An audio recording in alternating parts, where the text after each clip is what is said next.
Dahil sa pagguho sa umapaw na ilog, nawasak ang 5 bahay sa Kawayan sa Ilocos Sur.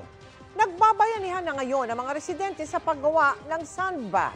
Nakatutok live si Ivy Hernando ng GMA Regional TV1 North Central Luzon. Ivy? May bakas pa rin sa maraming lugar sa Metro Vigan ang laki ng pinsalang iniwan ng Bagyong Egay. Ang provincial government ng Ilocos Sur nagdeklara na ng state of calamity. Habang abala ang marami sa paglilinis ng iniwang pinsala ng Bagyong Egay, sa pagpapala at pagbubuhat ng mga buhangin naman, naging abala ang mga residente sa Sitio Curucudan, Barangay Fuerte, Kawayan, Ilocos Sur.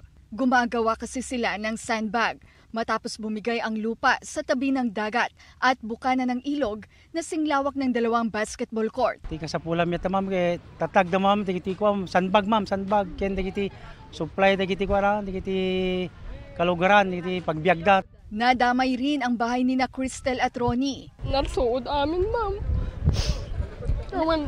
Awan tinabati pulos nga gami mi ma'am, nadyaming ang tupangan ka na yanot. Malidangan kami ma'am.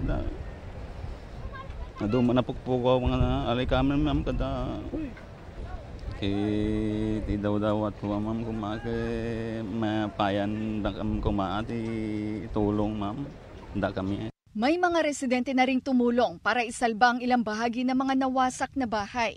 Di bababa sa 5 bahay ang nilamon ng tubig dito sa Sitio Curucudan, Barangay Fuerte, Kawayan, Ilocos Sur. Sa hilerang ito, dating nakatirik ang mga bahay. Patuloy pa ang assessment ng barangay officials sa iniwang pinsala ng bagyo. Samantala, 20 municipalities ang walang supply ng kuryente. Maliban sa libreng charging, panawagan ng mga residente, pagkain, tubig at damit. Nagsisimula na rin maglinis ang mga residente ng Barangay 43 Cavite sa Laoag City sa Ilocos Norte dahil sa makapal na putik na iniwan ng pag-apaw ng Padsan River. Dilubyo ito nangyayari sa amin. Emosyonal si Nanay Mary Joy nang balikan niya ang kanyang tindahan. Halos wala na kasing mapakinabangan sa kanyang mga paninda na nalubog sa baha. Talagang kita nyo naman Sa kabila ng mga pinsalang dulot ng bagyo, nagpapasalamat pa rin daw ang mga residente dahil buhay pa rin sila matapos ang matinding hagupit ng bagyo. Nagbalang namin yung sarili lang namin at saka yung anak ko, pamilya ko.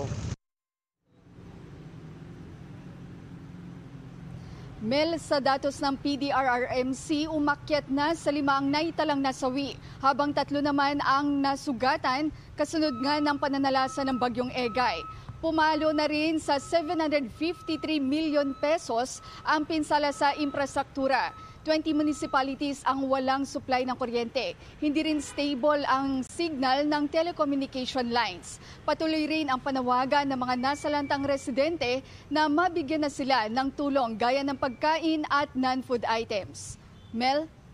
Maraming salamat sa iyo, Ivy Hernando ng GMA Regional TV1 North Central Luzon.